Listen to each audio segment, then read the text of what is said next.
अस्सलामुअलैकुम नाज़रीन, मैं Ayyub MAS trust news of India network में आपका इस्तकबाल करता हूं। देखते हैं आज की अहम और सच्ची तथा शिक्षकों से जुड़े रहने की इस परंपरा को आगे बढ़ाते रहें। प्यारे देशवासियों, आजकल सभी देशवासी आज़ादी का अमृत महोत्सव मना रहे हैं। अगले महीने हम सब भारत की आज़ादी की 75वीं वर्षगांठ मनाएंगे। हम 25 वर्ष की अवधि के उस अमृत काल में प्रवेश करेंगे जो स्वतंत्रता के शताब्दी वर्ष अर्थात 2047 में पूरा होगा। ये विशेष ऐतिहासिक वर्ष हमारे गणतंत्र के प्रगति पथ पर मील के पत्थर की तरह है। हमारे लोकतंत्र की ये विकास यात्रा देश की स्वर्णिम संभावनाओं को कार्य रूप देकर विश्व समुदाय के समक्ष एक श्रेष्ठ भारत को प्रस्तुत करने की यात्रा है। आधुनिक काल में हमारे देश की इस गौरव यात्रा का आरंभ ब्रिटिश हुकूमत के दौरान राष्ट्रवादी भावनाओं के जागरण और स्वाधीनता संग्राम के साथ हुआ। 19वीं शताब्दी के दौरान पूरे देश में पराधीनता के विरुद्ध अनेक विद्रोह हुए। देशवासियों में नई आशा का संचार करने वाले ऐसे विद्रोहों के अधिकांश नायकों के नाम भुला दिए गए थे। अब उनकी वीर गाथाओं को आदर सहित याद किया जा रहा है। 19वीं सदी के अंतिम तथा 20वीं सदी के आरंभिक वर्षों में नवीन जन चेतनाओं का संचार हो रहा था और स्वाधीनता संग्राम की अनेक धाराएं प्रवाहित हो रही थी। वर्ष 1915 में जब गांधी जी स्वदेश लौटे, उस समय देश में राष्ट्रीयता की भावना और भी प्रबल हो रही थी। अनेक महान जन नायकों की उज्जवल आकाश गंगा का जैसा प्रकाश हमारे देश को 20वीं सदी के आरंभिक दशकों में प्राप्त हुआ, वह विश्व इतिहास में अतुलनीय है। जहां एक और आधुनिक युग के एक ऋषि की तरह गुरुदेव रविंद्रनाथ टैगोर हमारी सांस्कृतिक विरासत से देशवासियों को फिर से जोड़ रहे थे, वहीं दूसरी ओर बाबा साहब भीमराव अंबेडकर समानता के आदर्श की ऐसी पुरजोर वकालत कर रहे थे जैसा अधिकांश विकसित देशों में भी दिखाई नहीं दे रहा था।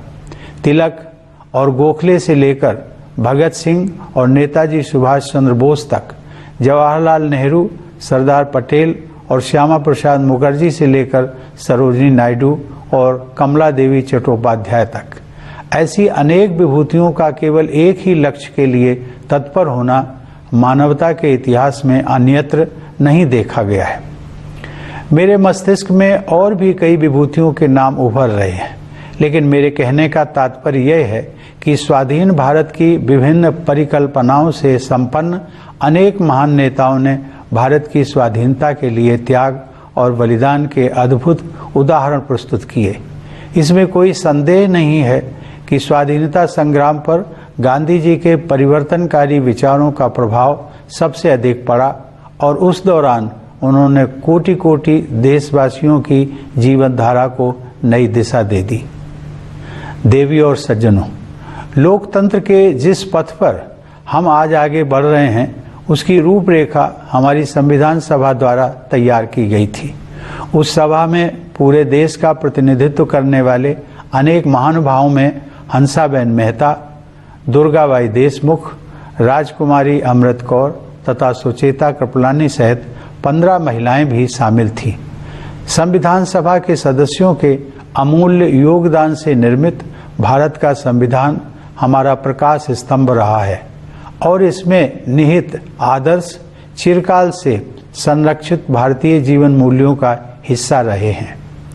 संविधान को अंगीकृत किए जाने से एक दिन पहले संविधान सभा में अपने समापन वक्तव्य में डॉक्टर अंबेडकर ने लोकतंत्र के सामाजिक और राजनैतिक आयामों के बीच के अंतर को स्पष्ट किया था।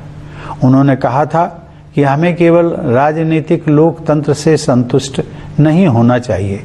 मैं उनके शब्दों को आप सबके साथ साझा करता हूँ।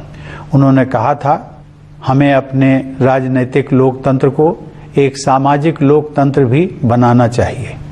राजनीतिक लोकतंत्र टिक नहीं सकता यदि वह सामाजिक लोकतंत्र पर आधारित न हो। सामाजिक लोकतंत्र का क्या अर्थ है?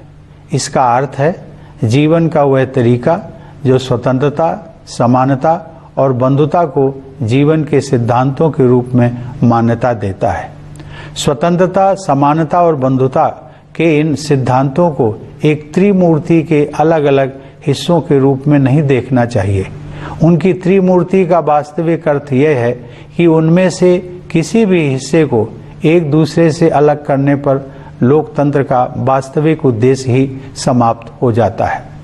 प्यारे देशवासियों, जीवन मूल्यों की यह त्रिमूर्ति आदर्शयुक्त, उदारतापूर्ण और प्रेरणादायक है। इस त्रिमूर्ति को अमूर्त अवधारणा मात्र समझना गलत होगा। केवल आधुनिक ही नहीं बल्कि हमारा प्राचीन इतिहास भी इस बात की गवाही देता है कि वे तीनों जीवन मूल्य हमारे जीवन की सच्चाई हैं। उन्हें हासिल किया जा सकता है और वस्तुतः उन्हें विभिन्न युगों में हासिल किया भी गया है।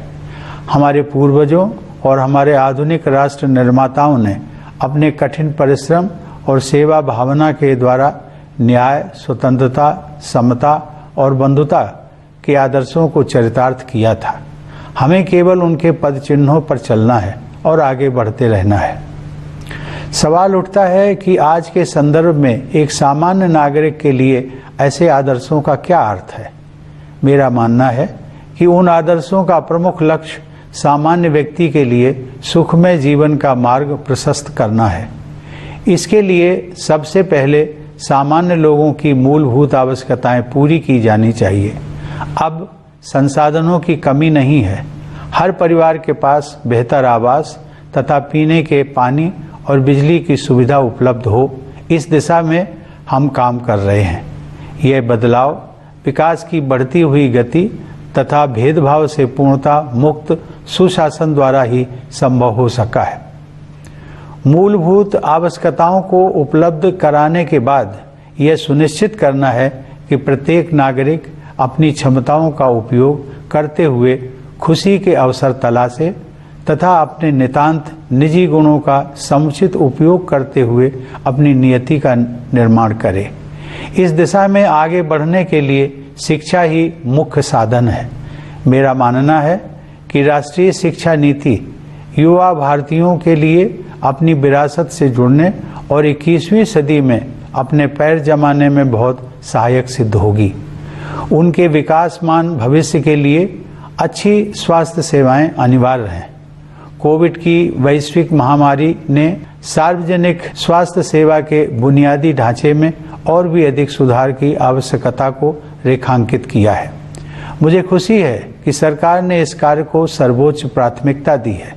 शिक्षा और स्वास्थ्य सेवाओं का लाभ उठाते हुए हमारे देशवासी सक्षम बन सकते हैं और आर्थिक सुधारों का लाभ लेकर अपने जीवन निर्माण के लिए सर्वोत्तम मार्ग अपना सकते हैं।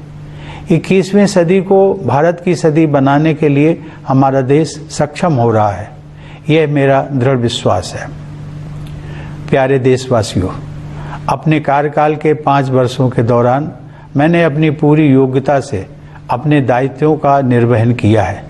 मैं doctor Rajendra Prasad, doctor S Radhakrishnan और डॉक्टर APJ अब्दुल कलाम जैसी महान विभूतियों का उत्तराधिकारी होने के नाते बहुत सचेत रहा हूँ। जब मैंने राष्ट्रपति भवन में प्रवेश किया था तब मेरे तत्कालीन पूर्ववर्ती श्री प्रणब मुखर्जी ने भी मेरे कर्तव्यों के बारे में मुझे बुद्धिमत्तापूर्ण सुझाव दिए। फिर भी जब कभी मुझे किसी तरह का संशय हुआ तब मैंने गांधी जी का और उनके द्वारा सुझाए गए मूल मंत्र का सहारा लिया। गांधी जी की सलाह के मुताबिक सबसे अच्छा मार्गदर्शक सिद्धांत यह था कि हम सबसे गरीब आदमी के चेहरे को याद करें और खुद से ये सवाल पूछें कि हम जो कदम उठाने जा रहे हैं क्या वह उस गरीब के लिए सहायक होगा। मैं गांधी जी के सिद्धांतों पर अपने अटूट विश्वास को दोहराते हुए आप सबसे ये आग्रह करूंगा कि आप प्रतिदिन कुछ मिनटों के लिए ही सही गांधी जी के जीवन और शिक्षाओं पर अवश्य विचार करें। प्यारे देशवासियों, हम सबके लिए माता की तरह पूज्य प्रकृति गहरी पीड़ा से गुजर रही है। जलवायु परिवर्तन का संकट हमारी धरती के भविष्य के लिए गंभीर खतरा बना हुआ है। हमें अपने बच्चों की खातिर अपने पर्यावरण, अपनी जमीन, हवा और पानी का संरक्षण करना है। अपनी दिनचर्या में तथा रोजमर्रा की चीजों का इस्तेमाल करते समय हमें अपने पेड़ों, नदियों, समुद्रों और पहाड़ों के साथ साथ अन्य सभी जीव जंतुओं की रक्षा के लिए बहुत सावधान रहने की जरूरत है। प्रथम नागरिक के रूप में यदि अपने देशवासियों को मुझे कोई एक सलाह देनी हो तो मैं यही सलाह दूंगा। अपने वक्तव्य का समापन करते हुए मैं एक बार फिर सभी देशवासियों के प्रति हार्दिक कृतज्ञता व्यक्त करता हूं। भारत माता को सादर नमन करते हुए मैं आप सभी के उज्जवल भविष्य की मंगल कामना करता हूं। धन्यवाद। जय हिंद। करते हैं कि हमारा चैनल आपको पसंद आए और हम इसी तरह से आपके लिए अहम और सच्ची खबरें लाते रहेंगे। हम आपसे रिक्वेस्ट करते हैं कि हमारे चैनल को प्लीज फॉलो कीजिए, शेयर कीजिए, लाइक कीजिए।